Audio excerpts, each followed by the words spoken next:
Hey, Alex. Hey, I'm Alex. I'm lead pastor at Chatham Community Church. I'm also a small group leader. And today I've got with me one of my folks from my small group this past year. Can you please state your name and occupation for the record, sir?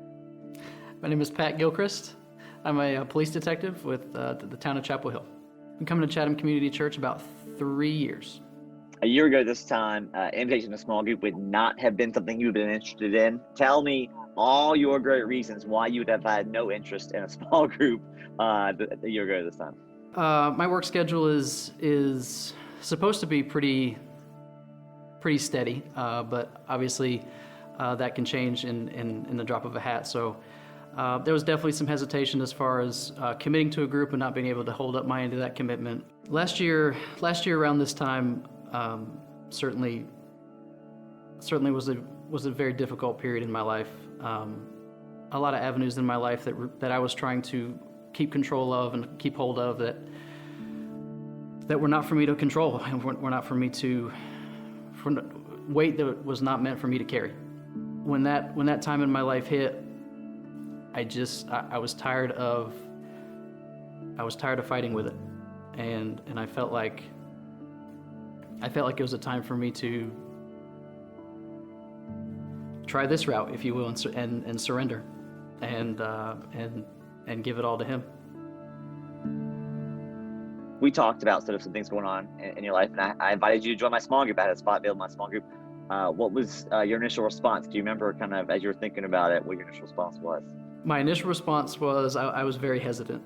To be completely honest, when you asked me to join your group, there was a big part of me that was just really curious about what kind of people would be in this group. I mean, people that you invite to the group are going to be your Christian superstars, I thought, as you will. And so I didn't know what I would really have to offer or bring to the group.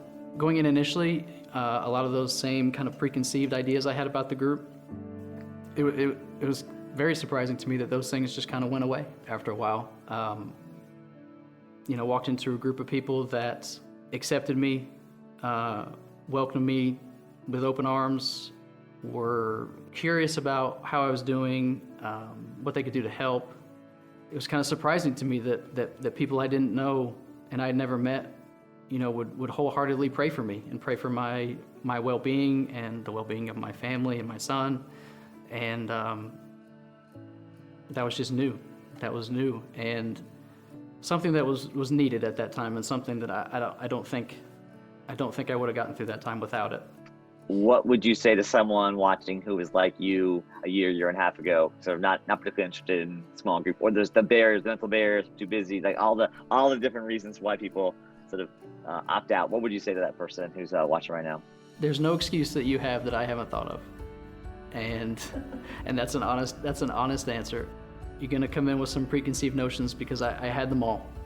Just that small group experience, just to have a bunch of different people from different backgrounds that you don't know and don't know you, but you're all there for the same reason, to learn God's word, support each other, pray for each other, and just love each other, really. Just give it a shot. Hey, Pat, thanks so much for your time. It's been a wonderful privilege to have you in small group. Thanks for what you brought to the group. Thanks for your honesty, your rawness, the questions you bring, the insights you bring, your openness, and it's been a blessing. Thank you so much. It's been a privilege.